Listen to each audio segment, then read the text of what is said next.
Hello दोस्तों, good morning to all of you. Chemistry की class में एक बार फिर से आपका स्वागत है। मैं हूं डॉक्टर अखिलेश जोशी और हम पढ़ने वाले हैं क्लास 11th के चैप्टर नंबर 4 केमिकल बॉन्डिंग का एक नया टॉपिक। आज जैसे कि आप देख रहे हैं, आज हम पढ़ने वाले हैं थ्योरीज ऑफ कोवेलेंट बॉन्ड। क्योंकि आपको पता है जो कोवेलेंट बॉन्ड का फॉर्मेशन होता है वो आपस में इलेक्ट्रॉन की शेयरिंग के कारण होता है, और टाइम टाइम पर किस प्रकार से कोवेलेंट बॉन्ड का फॉर्मेशन होता है अलग अलग साइंटिस्टों ने अपनी अलग अलग थ्योरीज दी हैं, जिनमें हमारे जो सिलेबस में है वो नंबर 1 पे आता है लीविस थ्योरी, या फिर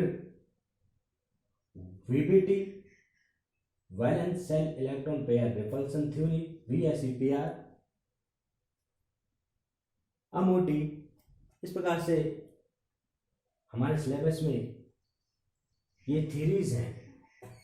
और अक्सर देखा जाता है कि जैसे सबसे पहले जो ल्यूइस थ्योरी आई है, तो कोई भी थ्योरीज कंप्लीट नहीं होती है और उसकी कुछ लिमिटेशन होती है, जिसको अलग से कोई थ्योरी फिर उसकी कमी को दूर करने का प्रयास करते हैं साइंटिस्ट लोग। तो इस प्रकार से अलग अलग थ्योरीज का जन्म होता है। तो आज जो हम जिक्र करने वाले हैं वो लीविस थ्योरी की बात करने वाले हैं। लीविस थ्योरी हमें ऑक्टेट रूल के बारे में बताती है।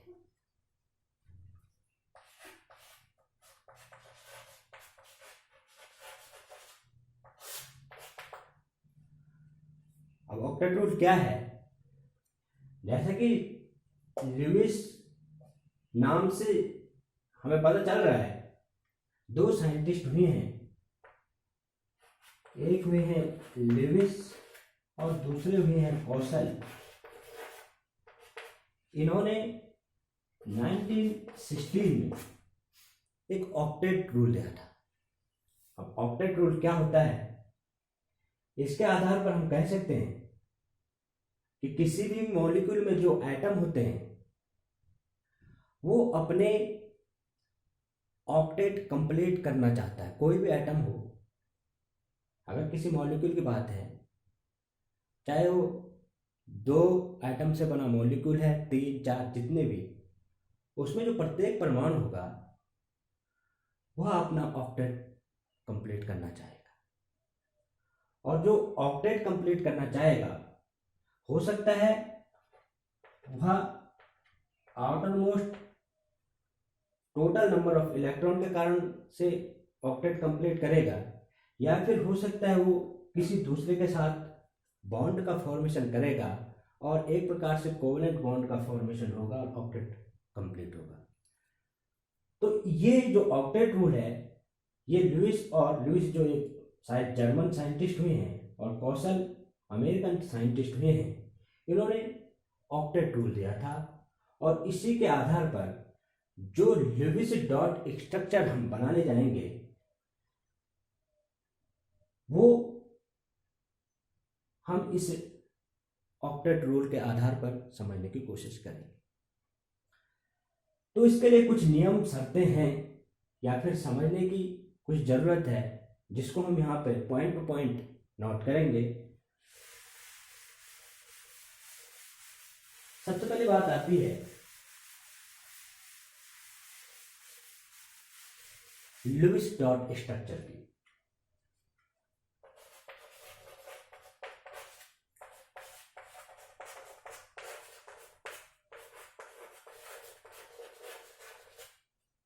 अब आपको इतना पता चल चुका है कि लुइस ने ऑक्टेट रूल दिया था, और मैंने अभी आपको बताया है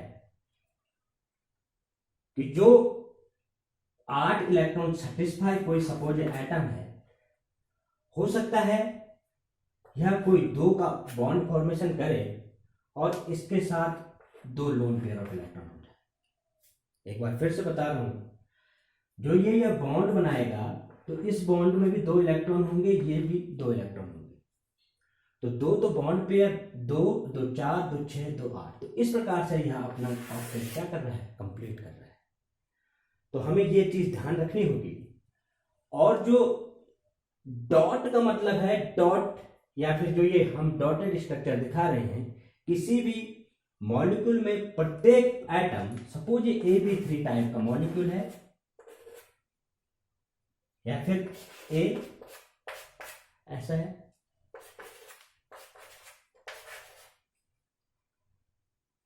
इस टाइप के मॉलिक्यूल में हमें देखना होगा कि प्रत्येक जो सराउंडेड एटम या सेंट्रल एटम जो है, इसका ऑक्टेट पूरा है कि नहीं। और यही हमें ऑक्टेट रूल, जो लुईस डॉटेड स्ट्रक्चर जो हम यहाँ पे शो करने वाले हैं, समझने वाले हैं, इसके थ्रू हम समझने की कोशिश करेंगे। तो जैसे यहाँ पर है, आप देख रहे हैं, सपोज ये कोई एटम है, हमें नहीं पता ये कौन सा है, तो इसके पास 1 2 3 4 5 6 और हो सकता है ये लोन पेयर हो यहाँ पे, ठीक है। हो सकता है इसको इस हिसाब से सेंट्रल एटम के लिए कुछ और नियम बनने वाले हैं, क्योंकि कॉर्नर एटम का ऑक्टेट तो कंप्लीट होना चाहिए, बिल्कुल होना चाहिए, जो कॉर्नर एटम है या सराउंडेड एटम है। लेकिन जो सेंट्रल एटम होता है, ऑक्टेट रूल में इसके पास या तो 8 मैक्सिमम इलेक्ट्रॉन हो सकते हैं, वो भी चलेगा, लेकिन अपनी मैक्सिमम कोवेलेंसी के कारण यह 8 से अधिक हो सकता है, 10 12 14 इलेक्ट्रॉन भी रख सकता है। यानी कि यहां पर यह ऑक्टेट रूल को ब्रेक करने की कोशिश करता है। कोई भी मॉलिक्यूल है, एक बार फिर से बता रहा हूं, क्योंकि एक तो सेंट्रल एटम होता है और उसके पास सराउंडेड एटम होते हैं। जो सराउंडेड एटम होंगे उसका तो ऑक्टेट कंप्लीट होगा या कंप्लीट करने की कोशिश करेगा। जो सेंट्रल एटम होगा वो ऑक्टेट रूल को ब्रेक कर सकता है, यानी कि 8 से कम तो इलेक्ट्रॉन इसको बिल्कुल भी मंजूर नहीं होंगे, लेकिन 8 से ज्यादा इलेक्ट्रॉन इसमें हो सकते हैं। और वो क्यों होता है, क्योंकि प्रत्येक एटम के अपने एक नेचर होती है, अपनी एक कोवेलेंसी होती है, जो वह अपनी किसी भी मॉलिक्यूल में अपनी मैक्सिमम कोवेलेंसी में रहना पसंद करता है, और उस आधार पर यह अपना ऑक्टेट का रोल ब्रेक करता है। तो सबसे पहले हम समझेंगे कि सेंट्रल एटम के सिलेक्शन के लिए हमें क्या क्या समझना होगा। तो आज बात करते हैं, हेडिंग डालते हैं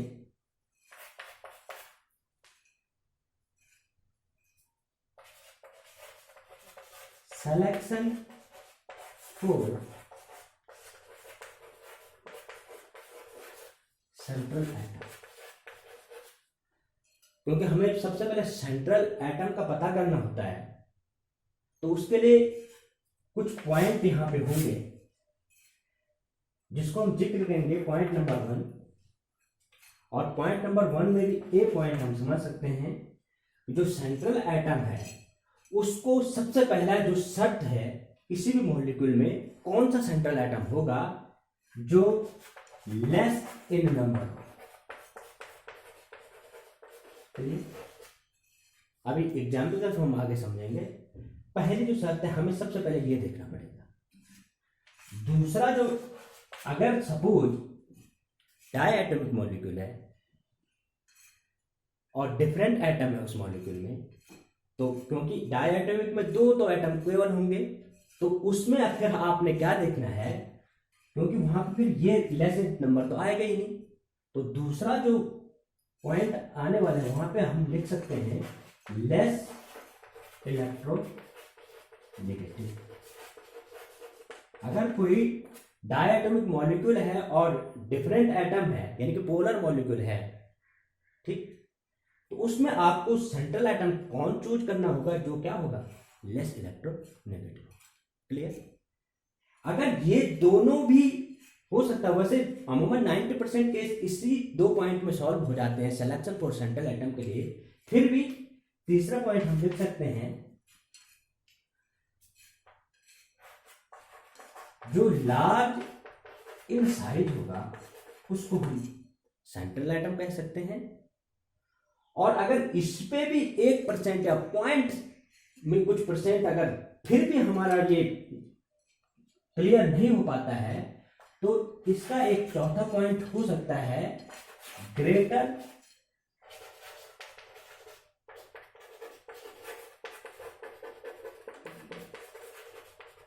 एटॉमिक नंबर, मतलब जिसका ज्यादा एटॉमिक नंबर। तो आपने देखा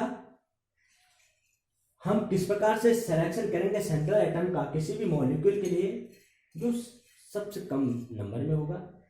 सपोज एग्जाम्पल के तौर पे हम कह रहे हैं CO2, तो आप देख रहे हैं O के कितने 2, C के कितने, तो पहला ही पॉइंट यहां पे क्लियर होगा।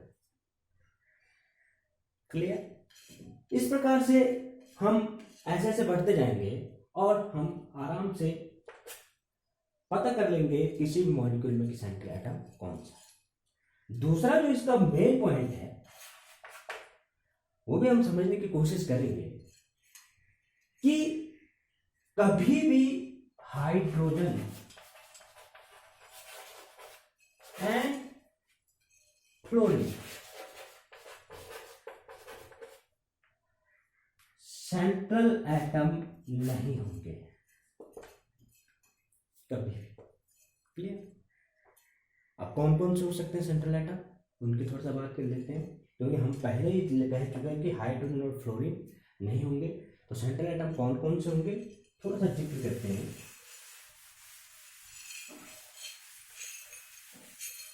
सेंट्रल एटम हो सकते हैं कार्बन, सेंट्रल एटम हो सकता है नाइट्रोजन, सेंट्रल एटम हो सकता है फास्फोरस, हो सकता है ऑक्सीजन, हो सकता है सल्फर, हो सकता है क्लोरीन। मेन जो ये है ये सेंट्रल एटम किसी भी मॉलिक्यूल में हो सकते हैं। क्लियर? और हमेशा याद रखना, मैंने पहले भी बताया है कि कोई भी सेंट्रल एटम अपनी मैक्सिमम कोवैलेंसी में रहना पसंद करता है। कोवैलेंसी का मतलब आप समझ सकते हैं कि दूसरे के साथ इलेक्ट्रॉन की शेयरिंग वो किस प्रकार से कर रहा है। सपोज एग्जाम्पल के तौर पर मैं कह सकता हूं अगर ऑक्सीजन है तो ऑक्सीजन हो सकता है इसकी कोवैलेंसी 2 होती है, तो किसी के साथ सीधे डायरेक्ट इस प्रकार से जुड़ सकता है, यानी कि कोई एटम या अपनी सपोज यहाँ पे C है CO, तो इसकी कोवैलेंसी 2 है, बिल्कुल सही है। हो सकता है या इस तरह से भी जुड़ सकता है, यहां पर भी कोवैलेंसी शो कर रहा है 2, ठीक है। किसी किसी केस में ऑक्सीजन केवल एक कोवैलेंसी शो करता है, तो वहां पर इस पे हमेशा ध्यान रखना, हमेशा वहां पर इस ऑक्सीजन पे नेगेटिव चार्ज होगा। कुछ पॉइंट हैं जो हमें नोट करने लायक हैं और हमें समझना जरूरी हो जाता है। तो इसका जिक्र हम आगे वीडियो में जब आगे बढ़ता रहेगा तो करते रहेंगे। अभी फिलहाल बात आ रही है कि कोई भी जो सेंट्रल एटम है वो अपनी मैक्सिमम कोवैलेंसी में रहना पसंद करेगा, और उसके बेस पे हम कुछ एग्जाम्पल समझेंगे और वहां पर एक चीज हमें और क्लियर होगी। भले ही स्ट्रक्चर जो ऑक्टेट रूल के आधार पर हम स्ट्रक्चर देखेंगे तो एक से ज्यादा स्ट्रक्चर हमें सेम प्रतीत होंगी या करेक्ट होंगी, लेकिन उसमें जो मोस्ट अप्रोप्रिएट स्ट्रक्चर होने वाली होगी वह मैक्सिमम कोवैलेंसी के आधार पर होगी। एक बार फिर से बोल रहा हूं, क्योंकि जो कंपटीशन से रिलेटेड एग्जाम होते हैं उनमें क्या होता है, हो सकता है ऑक्टेट रूल के आधार पर हमारे पास ये कोई 2 या 3 स्ट्रक्चर सेम दे दे और उसमें बताए कि इनमें से मोस्ट अप्रोप्रिएट कौन से। तो अक्सर बच्चे गलती क्या करते हैं, पहले स्ट्रक्चर देखते हैं, ऑक्टेट रूल के हिसाब से उनको सही प्रतीत होती है, लेकिन वहीं पर वो स्ट्रक्चर खत्म नहीं होती है। हमें उसके भी आगे देखना पड़ता है कि क्या सेंट्रल एटम उस स्ट्रक्चर में अपनी मैक्सिमम कोवैलेंसी में है। अगर वो अपनी मैक्सिमम कोवैलेंसी में है और उस पर कोई चार्ज नहीं है, तो वहां पर वह स्ट्रक्चर ज्यादा उचित होती है। तो इसको समझने की आगे कोशिश करेंगे। फिलहाल हम समझने वाले हैं कि जो ये हमने जिक्र किया है carbon, nitrogen, phosphorus, oxygen, sulphur, silicon, chlorine, एक और भी होता है सिलिकॉन। ये मोस्टली सेंट्रल एटम होते हैं किसी भी मॉलिक्यूल।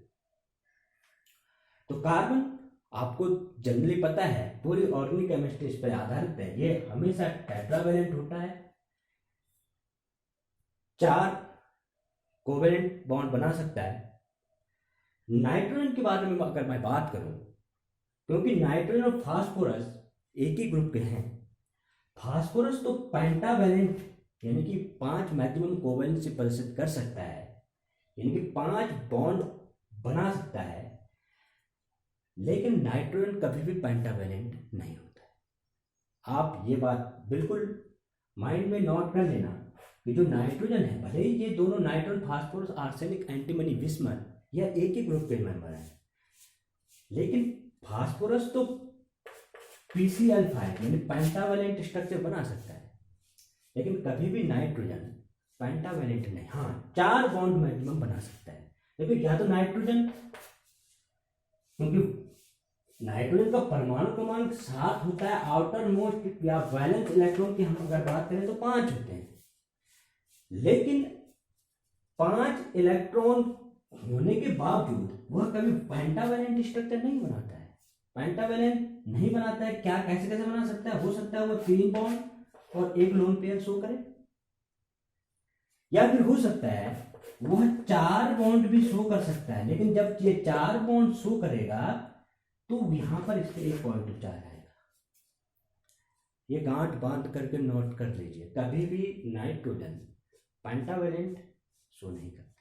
इसके अतिरिक्त फास्फोरस की मैंने बात की 5, ऑक्सीजन की मैक्सिमम कोवेलेंसी 2, सल्फर की मैक्सिमम कोवेलेंसी 6, क्लोरीन की मैक्सिमम 7, सिलिकॉन की मैक्सिमम 4। अब ये तो मैक्सिमम की बात हो गई। जरूरी नहीं है कि, मैंने फिर से कहा है कि जरूरी नहीं कि मैक्सिमम में ही रहेगा, हो सकता है वह अपनी कम कोवेलेंसी भी शो करे, लेकिन किसी भी अगर 2 स्ट्रक्चर हैं और उनमें उसकी कंपैरिजन की गई है, तो मोस्ट प्रोबेबल या मोस्ट अप्रोप्रिएट स्ट्रक्चर कौन सी होने वाली है जिसमें वो मैक्सिमम कोवेलेंसी शो करेगा? तो कार्बन तो टेट्रावेलेंट, ये मैक्सिमम 4 बॉन्ड या 3 बॉन्ड बना सकता है। फास्फोरस +3+5, ऑक्सीजन 1 या 2, वेरिएबल कोवेलेंसी 2, 4, 6, 1, 3, 5, 7, ये इसकी कोवेलेंसी है, वेरिएबल कोवेलेंसी शो कर सकते हैं। क्लियर? अब एक पॉइंट हम यहां पे और जिक्र करने वाले हैं, पॉइंट नंबर इसको 3 मान के चलो, कि अगर कोई आयन है, सपोज कोई भी एग्जाम्पल ले लीजिए, सपोज मैंने हाइड्रोनियम आयन की बात कर और यहां पर मैंने प्लस बना, ठीक है, हाइड्रोनियम आयन H3O+, तो ये प्लस जो चार्ज होगा यह हमेशा सेंट्रल एटम पर होगा। क्लियर? इसका इस पॉइंट नंबर ए मान लीजिए, जो कोई भी मॉलिक्यूल है और वो पॉजिटिवली चार्ज है, सपोज यहां पे दूसरा एग्जांपल हम ले सकते हैं, सपोज अमोनियम आयन, तो जो अमोनियम आयन में जो पॉजिटिव चार्ज शो कर रहा है वह क्या होगा? वह होगा नाइट्रोजन एटम पर, सराउंडेड एटम पे नहीं होगा। क्लियर? और अगर किसी मॉलिक्यूल में नेगेटिव चार्ज है, सपोज हम SO4 2- की बात कर रहे हैं, नेगेटिव चार्ज है, तो ध्यान रखना हमेशा सराउंडेड एटम पे होगा। सपोज ये चार्ज है, सपोज, अब स्ट्रक्चर तो बनाने में बात, इसको तो मैं डायरेक्ट बता रहा हूं, इसका हम स्ट्रक्चर अभी समझेंगे और बहुत बेहतर ढंग से समझने वाले हैं। लेकिन जो ये SO4 है, ये जो डबल माइनस है, ये सराउंडेड एटम में होगा। यहाँ पे कोई सेंट्रल एटम में माइनस चार्ज कभी नहीं होगा, बिल्कुल ये मान के चलिए। तो इतने जो पॉइंट हैं ये हमने समझे, और इसके आधार पर आज हम समझने वाले हैं जो लुईस डॉटेड स्ट्रक्चर जो हैं उनको हम आगे समझने वाले हैं। तो इतना आप नोट करिए, इसके बाद आगे बढ़ने वाले हैं। स्टार्ट हम छोटे पॉइंट से करेंगे।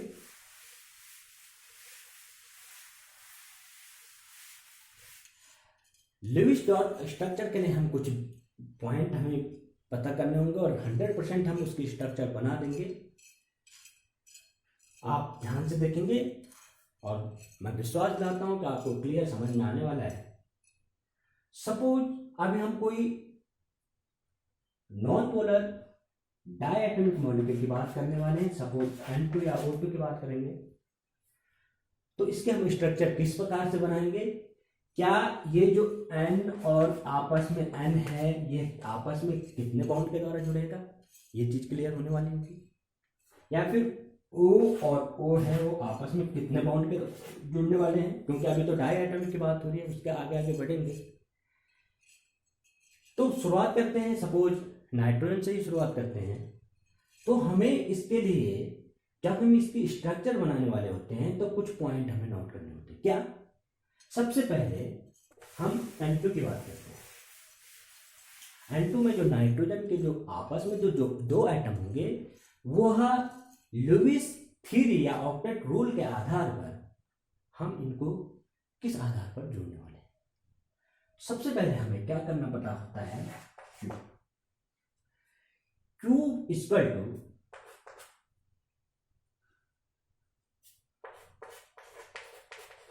Total number of valence electron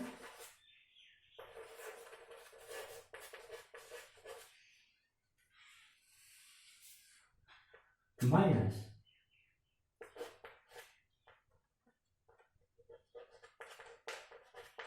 positive charge plus negative.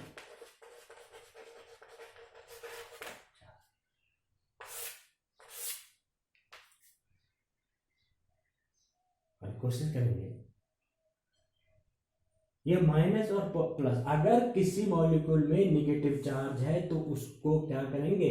Add करेंगे, और अगर पॉजिटिव चार्ज है तो उसको माइनस करेंगे। फॉर एग्जांपल N2 से बेहतर मैं समझने की कोशिश कर रहा हूं। सपोज नाइट्रेट NO3 माइनस है, तो हमने क्या करना होगा? इस जो इतने जो यहाँ पे ये एटम है, क्या एक नाइट्रोजन और 3 ऑक्सीजन, इनके total number of valence electron count करने होंगे। और इसमें क्या है? एक माइनस चार्ज है ना, तो उसको माइनस चार्ज को प्लस करना है। सपोज टोटल माना टोटल ये 23 आ और आते ही है 6 के 18 5 23, तो इस पे प्लस 1, क्योंकि एक नेगेटिव, टोटल कितने होगा? 24। ठीक है। सपोज NH4 प्लस है, तो क्योंकि 5 आपको तुरंत माइनस, क्योंकि 1 प्लस है, 5 प्लस 4 माइनस 1। ठीक है, आगे समझने में आने वाला है, क्योंकि हम अभी स्टार्ट कर रहे हैं, क्योंकि मुझे समझाना था इसलिए बता रहा हूं। तो यहाँ पर ये आपका फॉर्मूला Q आप इस तरह से निकाल सकते हैं। तो यहाँ पर अगर हम Q निकालें, क्योंकि यहाँ पे तो कोई चार्ज है नहीं, न्यूट्रल स्पीसीज है, एटम जो मॉलिक्यूल है इसमें कोई चार्ज नहीं है, तो यहाँ पे डायरेक्ट हम लिख सकते हैं total number of valence electron कितने हो गए, क्योंकि एक नाइट्रोजन 7 क्रमांक के आधार पर एक नाइट्रोजन में वैलेंस इलेक्ट्रॉन कितने होंगे? 5। तो 2 हैं, तो इसके 2 × 5 तो total number of valence electron यानी Q इक्वल टू कितना हो गया होगा? Q इक्वल टू कितना आ गया? 10। क्यों? क्योंकि ये तो है ही। ठीक है। अब दूसरा जो अब हमने देखा कि इतना करने के बाद हम क्या करेंगे? दोनों जो आपस में नाइट्रोजन है, क्योंकि नाइट्रोजन की बात हो रही है, तो इनको किसी एक बॉन्ड के द्वारा जोड़ना पड़ेगा। ठीक है। जोड़ने के बाद, बॉन्ड जोड़ने के बाद यहां पर आप देख रहे हैं ये जो है ये एक है, एक बॉन्ड पेयर ऑफ इलेक्ट्रॉन है, तो 2 इलेक्ट्रॉन, लेकिन पेयर क्या है? एक बॉन्ड पेयर। ठीक है ना। तो इसको हम क्या करेंगे? इससे माइनस करने वाले हैं। कैसे करने वाले हैं? अगर टोटल Q है और Q में से Q minus bond pair of electron equal to आ जाएगा आपका लोन पेयर ऑफ। ये फॉर्मूला है, आप नोट करें क्योंकि काम आने वाला है। Q minus bond pair of electron equal to lone pair of electron, या उल्टा आप कह सकते हैं कि lone pair of electron equal to Q minus bond pair of electron. इस आधार पर इस N2 में क्या होने वाला है, क्योंकि आपको पता है Q, आपको पता था Q इक्वल टू आपका आ गया था 10, अभी हमने निकाला है, ठीक है। Bond pair to bond pair electron और लोन पेयर इलेक्ट्रॉन, तो हम लोन पेयर आराम से निकाल सकते हैं इस आधार पर कि 10 माइनस 2 कितना हो गया 8। क्लियर। अब हमारे पास total lone pair of electron कितने हैं 8 हैं, तो आप इस स्ट्रक्चर में रख लीजिए, हमने स्ट्रक्चर बना दी थी, टोटल 8 है। ये तो हो गया बॉन्ड पेयर। आपको पता है कि कोई भी एटम अपना ऑक्टेट कंप्लीट करना चाहेगा, 1 2 3 4 5 6, टोटल कितने लोन पेयर 8। अभी हमने यूज कितने किए 1 2 3 4 5 6, और इसके पास पहले ही एक बॉन्ड पेयर ऑफ इलेक्ट्रॉन है, यानी कि इस नाइट्रोजन की अगर हम बात करने वाले हैं तो इस नाइट्रोजन के पास अब कितने हो गए 8 इलेक्ट्रॉन हो गए टोटल, और इसका ऑक्टेट क्या हो गया है कंप्लीट हो गया। क्लियर। अगर इसकी बात करें, क्योंकि हमने 6 तो यूज किए हैं, टोटल हमारे पास 8 है, तो 2 तो हम यूज करने वाले, टोटल 8। लेकिन इसके पास अब देखिए इसका ऑक्टेट क्या कंप्लीट है, नहीं, 1 2 3 और 4 होने कितने चाहिए 8। तो अपना ऑक्टेट करने के लिए ये क्या करने वाला है, देखो ध्यान से देखना, जो ये लोन पेयर है यहाँ पे, ये लोन पेयर शिफ्ट हो जाता है इधर, इस नाइट्रोजन पे उसके शिफ्ट होने से कोई प्रभाव नहीं पड़ेगा। कैसे, देखो अभी देखो 1 2 3 4 5 6 7 8, अगर ये 2 इलेक्ट्रॉन एक बॉन्ड फॉर्मेशन में काम आते हैं तो 2 इलेक्ट्रॉन फिर से इस नाइट्रोजन को देखें 1 2 3 4 5 6 7, तो इसको कोई फर्क पड़ने वाला, लेकिन इसका फायदा हो गया। क्या फायदा हो गया, देखिए 1 2 3 4 5, अभी भी ऑक्टेट कंप्लीट नहीं हुआ है। फिर इसको बॉन्ड फॉर्मेशन करने के लिए ये लोन पेयर शिफ्ट हो जाता है फिर से यहाँ पर, और इस तरह से एक बॉन्ड पेयर बन जाता है। ये मैं शो करने वाला कर रहा हूँ केवल, वैसे हमें खुद समझ में आना चाहिए कि इनके बीच में ये 2 इलेक्ट्रॉन का एक पेयर है। अब देखिए फिर से इस नाइट्रोजन कोई फर्क नहीं पड़ने वाला है, क्यों 1 2 3 4 5 6 7 8, लेकिन इसके आने से इसका फायदा हो गया 1 2 3 4 5 6 7। तो इस प्रकार से आपने देखा यह इसकी इलेक्ट्रॉन जो लुईस डॉटेड स्ट्रक्चर किसकी है N2 मॉलिक्यूल की। क्लियर। तो हमने क्या किया, सबसे पहले हमने क्यू निकाला, क्यू के बाद हमने केवल 2 नाइट्रोजन परमाणु के एक बॉन्ड से जोड़ा, उसके बाद हमने देखा कि क्या नाइट्रोजन के परमाणु का ऑक्टेट कंप्लीट है, नहीं है तो लोन पेयर को हम कन्वर्ट कर सकते हैं किसमें बॉन्ड में, और वो बॉन्ड पेयर ऑफ इलेक्ट्रॉन हो जाते हैं जो यहाँ पे आपने देखा, और ये स्ट्रक्चर कंप्लीट। इसके बाद हम थोड़ा सा आगे बढ़ने की कोशिश करेंगे। क्या करने वाले हैं,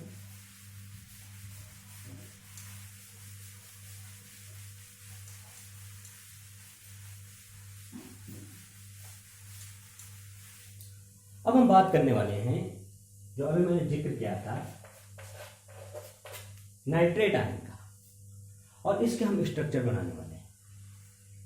तो अभी तो लिख लिया है, वही नियम लगाएंगे, स्ट्रक्चर खुद ब खुद सामने आ जाएगी। सबसे पहले हमें क्या करना है, क्यू का पता करना है कि क्यू इसका कितना है। हमने कहा है total number of valence electron, हम यहाँ पे नाइट्रोजन की बात भी करने वाले, ऑक्सीजन की बात भी करने वाले हैं। नाइट्रोजन का परमाणु क्रमांक 7, ऑक्सीजन का 8, इसके बैलेंस जो इलेक्ट्रॉन होंगे 5, और ऑक्सीजन के जो बैलेंस इलेक्ट्रॉन होने वाले हैं वो कितने हैं 6। तो इसी के आधार पर सबसे पहले हमें इसमें सेंट्रल एटम को पता करना होगा।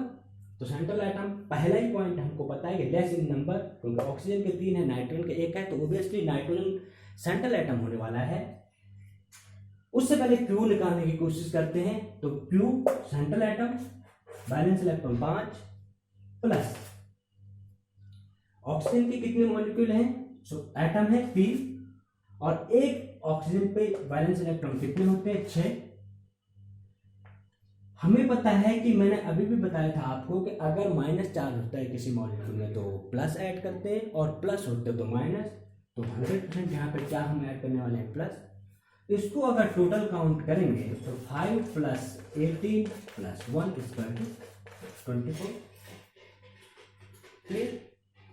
क्यू हमें पता चल चुका है क्या है 24, उसके बाद हमारा दूसरा स्टेप शुरू हो जाता है। दूसरा स्टेप क्या, क्योंकि एक नाइट्रोजन परमाणु और ऑक्सीजन के कितने हैं इसमें, 3। हमने 3 ऑक्सीजन को अभी एक एक बॉन्ड से जोड़ा, जो अभी हमने एंटो मॉलिक्यूल में किया था।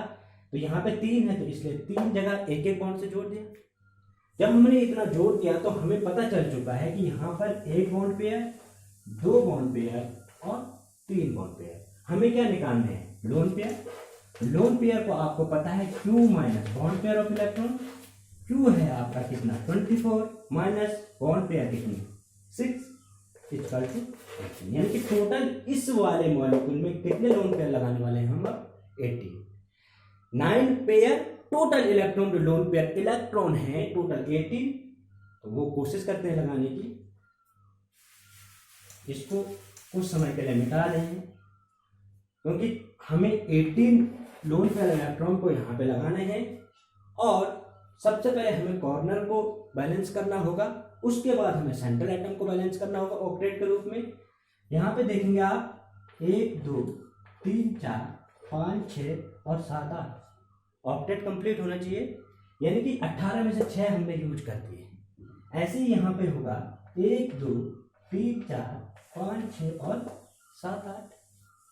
यहाँ पर भी कुछ ऐसे ही होने वाला है, 1 2 3 4 5 6 और 7 8। क्लियर। अब आप देख रहे हैं यहां पर, आप देख रहे हैं टोटल हमने कितने इलेक्ट्रॉन यूज कर दिए हैं, 80। क्लियर। यानी कि इसका ऑक्टेट पूरा हो गया, इसका ऑक्टेट पूरा हो गया, इसका ऑक्टेट पूरा हो गया। अब हम बात किस पे आने वाले हैं, सेंट्रल एटम। और मैंने सेंट्रल एटम को आपको पहले ही बताया है कि सेंट्रल एटम या तो इसका ऑक्टेट यानी मैक्सिमम 8 इलेक्ट्रॉन होने चाहिए, या फिर उससे परिस्थिति के आधार पर मैक्सिमम कोवेलेंसी में रहना पसंद करता है, और उसमें क्या हो जाते हैं, माइनस। ठीक है। तो यहां पर भी कुछ ऐसे ही होने वाला है। आप देख रहे हैं 1 2 3 4 5। क्लियर। अब देखो, इसको अभी 2 इलेक्ट्रॉन की जरूरत है। 2 इलेक्ट्रॉन की जब जरूरत होगी तो ये क्या करने वाला है, यह अपना कोई एक लोन पेयर, यहां बॉन्ड पेयर है, शिफ्ट कर। क्लियर। जब इतना हो चुका है तो अब हम देखेंगे इसकी 1 2 3 4 5 6 7 8। और मैंने पहले भी कहा है नाइट्रोजन 4 बॉन्ड बना सकता है, लेकिन इस कंप्लीट मॉलिक्यूल में एक माइनस चार्ज आने वाला है। ठीक है ना। अब माइनस चार्ज हो सकता है यहां पर भी आ सकता है, हो सकता है यहां पर भी आ सकता है। ठीक है ना। हो सकता है यहां पर भी आ सकता है, हो सकता है यहां पर भी आ सकता है। अगर स्ट्रक्चर कुछ ऐसी है तो ये स्ट्रक्चर NO3 माइनस। क्लियर।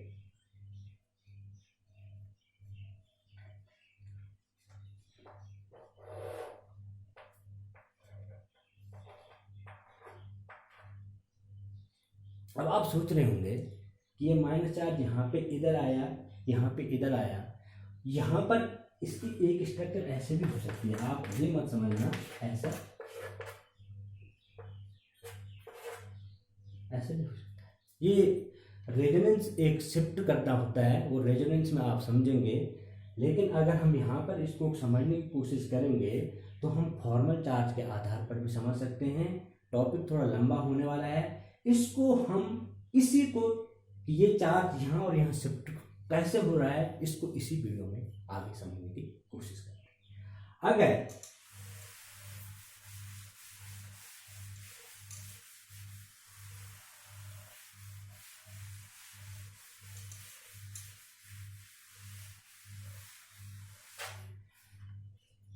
एक हम दूसरा एग्जाम्पल ले रहे हैं और फिर आपको कोवेलेंसी वाला जो आपके मन में संदेह है कि किस प्रकार से ऑक्टेट के अतिरिक्त भी कोई इलेक्ट्रॉन आ सकते हैं, उसके आधार पर मैं एक एग्जाम्पल करने वाला हूं। सपोज हम सल्फाइड आयन की बात करते हैं, या चलो ठीक है SO3 माइनस। अगर हम इसकी बात करते हैं तो यहाँ पर भी हम, क्योंकि आपको पता चल चुका है, सीधे हम निकालने वाले क्यू। क्यू आपको पता है ऑक्सीजन सल्फर एक ही ग्रुप के सदस्य हैं, या फिर सल्फर का परमाणु क्रमांक 16 होता है। कॉन्फ़िगरेशन आप देख सकते हैं इसका 2 8 6, यानी कि बैलेंस इलेक्ट्रॉन कितने 6, हमने 6 लिख लिया। प्लस ऑक्सीजन के 3 मॉलिक्यूल है, एक का बैलेंस इलेक्ट्रॉन 6 होता है, प्लस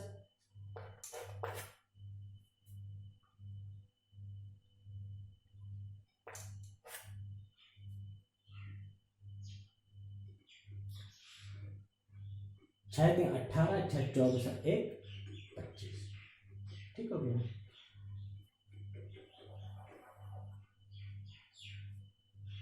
इसके आधार पर भी हम, आप अपने हिसाब से वीडियो पॉज करके इसको निकाल सकते हैं, क्योंकि हमें पता है कि हमें क्यू तो हमें पता चल चुका है। इसके बाद हमने क्या करने हैं, 3 जो ऑक्सीजन के लिए हैं इसको हम इस तरह से लिखेंगे। फिर हमें पता है कि बॉन्ड पेयर यहाँ पे कितने हैं,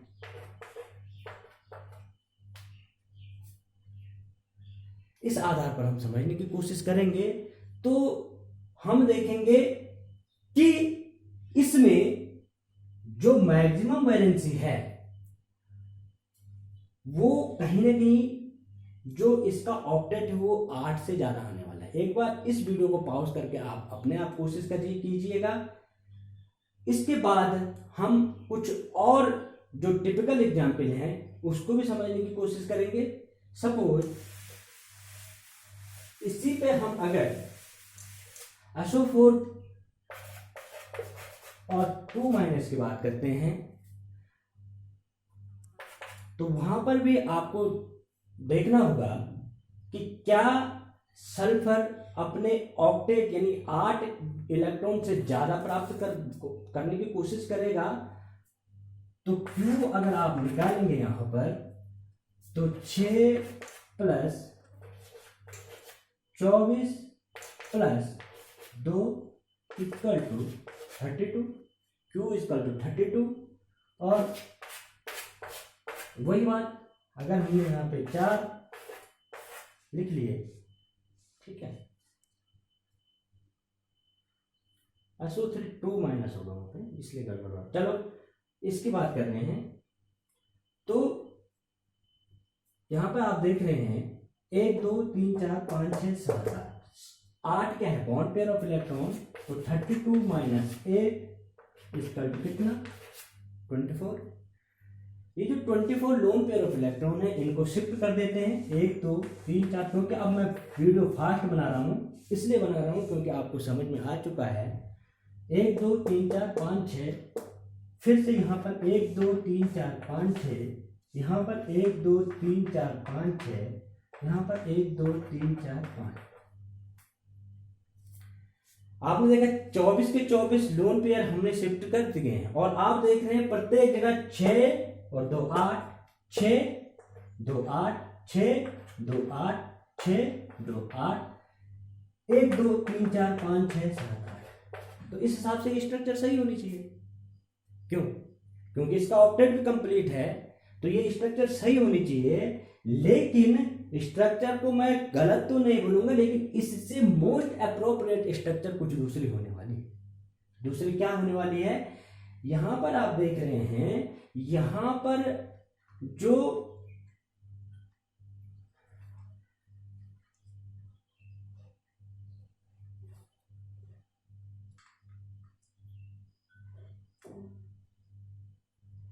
जो सल्फर है इसकी मैक्सिमम जो कोवैलेंसी होती है वो कितनी होती है 6, और यहां पर कितनी शो कर रहा है 4। तो क्या होता है, ध्यान रखना, इस ऑक्सीजन से एक लोन पेयर शिफ्ट हो जाएगा यहां पर, क्योंकि इस ऑक्सीजन पर कोई प्रभाव नहीं पड़ने वाला है, क्योंकि इसके पास अभी भी 1 2 3 4 5 6 7 8। यहां पर आप देख रहे हैं 1 2 3 4 5 6 7 8 तो हैं, लेकिन अभी ये 5 वैलेंसी कोवैलेंसी शो कर रहा है। 1 2 3 4 5 करनी कितनी चाहिए 6, तो क्या हो जाता है, फिर से एक लोन पेयर शिफ्ट हो जाता है इधर। क्लियर? अब देखेंगे आप तो सल्फर अपनी मैक्सिमम 6 कोवेलेंस में शो करना पसंद कर रहा है और इसमें 2 माइनस चार्ज है। मैंने पहले भी बताया है, अगर ऑक्सीजन ऐसा जुड़ा हुआ है तो इस पर कोई चार्ज नहीं आता है, अगर ऐसा जुड़ा हुआ है केवल एक, तो 1 माइनस चार्ज होता है। अगर 3 जगह से जुड़ा हुआ है यानी कि ऐसी स्थिति है तो इस पे 1 प्लस चार्ज। हाइड्रोनियम आयन वाली कंडीशन आपको देख रहे होंगे, H3 होता है। ऑक्सीजन की कंडीशन में बता रहा हूँ, ध्यान रखना, हमेशा याद रखना, अगर ऑक्सीजन डबल बॉन्डेड जुड़ा है तो इस पे कोई चार्ज नहीं होता है। अगर ऑक्सीजन एक परमाणु से जुड़ा होता है तो 1 माइनस चार्ज होता है। अगर ऑक्सीजन 3 जगह से जुड़ा होता है तो उस पर 1 प्लस चार्ज होता है। तो यहां पर आप देख रहे हैं 1 माइनस 1 माइनस H2। क्लियर? अब आप सोच रहे होंगे कि जो नाइट्रेट आयन था उसमें से एक पे ही क्यों लगा, ठीक है। तो वहां पे अगर हम फॉर्मल चार्ज निकालने वाले होंगे तो क्योंकि टोटल मॉलिक्यूल पे अगर हम चार्ज देखेंगे तो फिर क्या आने वाला होगा, प्लस माइनस का आने वाला होगा, ठीक है ना। वो कभी वीडियो बनाएंगे तो उसका जिक्र करेंगे। इससे पहले मैंने सल्फाइड आयन का दिया था तो उसमें SO3 2 माइनस आप कैसे कर सकते हैं। सल्फाइड आयन SO3, वीडियो को थोड़ा सा रिवर्स करके अगर देखेंगे तो इस आधार पर आप निकाल सकते हैं SO3 2 माइनस, ठीक है ना।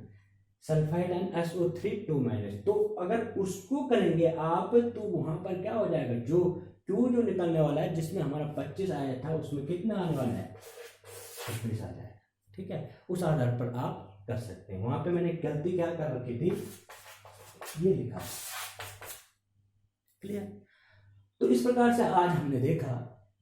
आज का वीडियो फिर हम यहीं पे रोकने की कोशिश करेंगे और आपको कुछ होमवर्क में देने की कोशिश कर रहा हूँ जो इसी में होगा। आपको कुछ स्ट्रक्चर बनाने हैं। सपोज आपको अगर CO3 और 2 माइनस का स्ट्रक्चर बनाना होगा तो आप किस ढंग से बनाते हैं वो आप अपने स्तर पर कोशिश कीजिए। आपको कुछ नहीं करना है, सेंट्रल आटम आपको पता है, Q निकालना है, Q के बाद कार्बन के तीनों जोड़ने हैं, एक एक ऑक्सीजन, और फिर उसके बाद बॉन्ड पेयर इलेक्ट्रॉन को Q से माइनस कर देना है, लोन पेयर आ जाएंगे, लोन पेयर के आधार पर आपके स्ट्रक्चर बन जाएंगे। तो आज का वीडियो यहीं पर हम समाप्त करते हैं। इसके बाद किसी नए टॉपिक के साथ आपके सामने फिर उपस्थित होऊंगा। तब तक के लिए थैंक यू वेरी मच।